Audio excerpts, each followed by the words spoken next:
It's a plus for chicks to not be sluts. Yeah, it is. Oh, well, this one's going to be about how you should train for violence and not aesthetics. Now, what I mean by this is a lot of people, they go to the gym, they get big muscles, they get really big, yeah, good physique, to be able to fucking chat chicks up and obviously look gay in front of their mates because they love sucking dick. So that's what I say not to do because that's a massive thing in Western culture. They just say, let's go to the gym and get fucking wham. And what I do promote is training for violence or more of a combat situation where you can be able to exert a higher level of violence because of your training that you've had. Now, this could be obviously good endurance and good flexibility, toughened fucking limbs, etc. All of the above, really. If you're a fighter, you obviously know what I mean. But I believe that should be more prominent in society nowadays rather than the aesthetic training. And the reason I say this is because England or UK is getting more and more unsafe, and you're going to have to protect people. This could be your wife, this could be your daughter, your sister.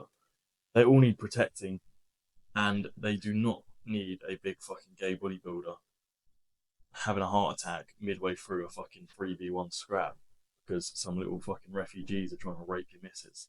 That's not what you want. You want to be able to fucking absolutely batter these cunts if they fucking try anything. And you've got to be able to have the violence to be able to do that because your violence should be unmatched when it comes to protecting the ones you love. First of all, I want to say that bodybuilding is gay. Um, if you genuinely want to go to the gym and you just want to like look a bit cool, um, that's obviously that's all right. Like you want to be able to get chicks. Like you understand, some people aren't blessed with good looks like me, so they actually have to go to the gym and get a bit of definition on their arms or whatever. Um, However, if you are training to like go to competitions and look the prettiest of men in front of other men who are judging you to be the best looking man, that's gay. Um, and I've always agreed with training more for purpose, whether that be you're joining the military and you need to be able to run because you're going to have a fucking massive bag on your back with a rifle in your hand and there's going to be people fucking shooting at you. That is a purpose that you should be training for in that situation. And similar to what Toby just said, there are a load of fucking immigrants coming across on boats into the UK right now. And it is just a bunch of third world people. It's not doctors, it's not women and children. It is third world military age soldiers who have genuinely been fighting in war zones in other countries, which we're for some reason just letting stay in our local hotels. So the streets are genuinely getting more dangerous. That's not a racist thing at all. These people are from the third world. If anything, it's more of a class kind of status of, once again, Cole's saying third world, they've been grown up in a fucking ditch, getting shot at, and obviously, a shit for them. But when they come over, they don't understand that raping chicks is not fucking allowed. They don't understand that, so that's why they participate in that behaviour because that's what they've been doing over there. So it's nothing to do with race or anything fucking religion. Don't fuck. Was there's Muslims over here. There's all fucking sorts over here. They're absolutely sound, good people. But this is more of like a general shift in behavioural patterns within society because of the mixture of the people within that society now. Obviously, primarily focusing on little refugees that are coming over on the rubber dinghies. And yeah, sorry, did you want to carry on with whatever you were saying? I forgot what I was saying. Racist. Yeah, it's most definitely not a racial thing. It is the fact that they have literally had to fight to survive in their country, and then you bring them around. It's like a dragon in a fucking cave of gold. Like everything's shiny, everything's worth money. They're grabbing whatever they can. They're seeing a fit chick, which I'll never see in their country. I'll tell you that now. And they just want it, and they'll fucking take it because that is what they're used to doing in their country. It's And not racist. It's literally a fact that they're from the third world. They come to the first world and they're gonna fucking ruin it. So you need to learn to fight, basically. Yeah, because obviously it's probably going to be turning into a second world, if you Yeah. get what I mean. But yeah, that's another reason why it's unsafe for this. Like, this is why it needs a culture change. At the moment, the culture is go get pissed down the fucking club, walk around the streets for a little bit, and then go home, or get a taxi, or walk home, or whatever. And it is unsafe for those who don't know how to perform in a violent manner.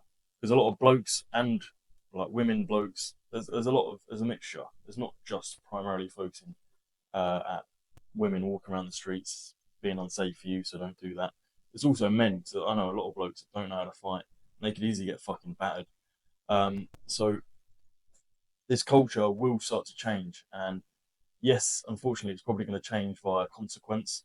A lot more girls are going to be getting fucking raped by these refugees and fucking people coming into society like this, and a lot of blokes are going to get fucking stabbed and beaten the shit out of, and then people are going to start to realise. But if you are watching this video now, and you do start to understand that this shift is going to be occurring over the next 5 years, then you can then start to adjust before the consequences occur, which is obviously the intelligent move. Whether that's being able to fucking fight and exert a high level of violence if needed. Obviously, that's if needed.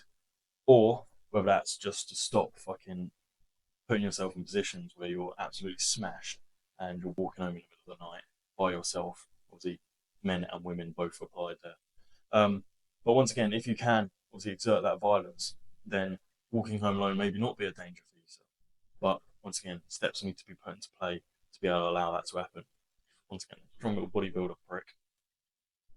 Walk home alone, you're still going to get bummed. They'll see a little pretty face and be like, let's go get him. So, Not only that, but you can't fucking run either. So you're fucked. yeah. You're too fucking big to run, and you got no cardio. And you're double fucked. Endurance, probably, there's a 2v1. Your endurance will be about 20 seconds on the scrap. Yeah. You'll mill for about 20 seconds, and then you're fucked. But yeah, with females as well, I think that's a massive thing because it's a lot harder to be able to exert a high level of violence and damage, let's say, in a combat situation if you're a female. And obviously, this isn't a fucking feminist shit, so you're probably going to understand that men are stronger than women naturally, biologically, etc.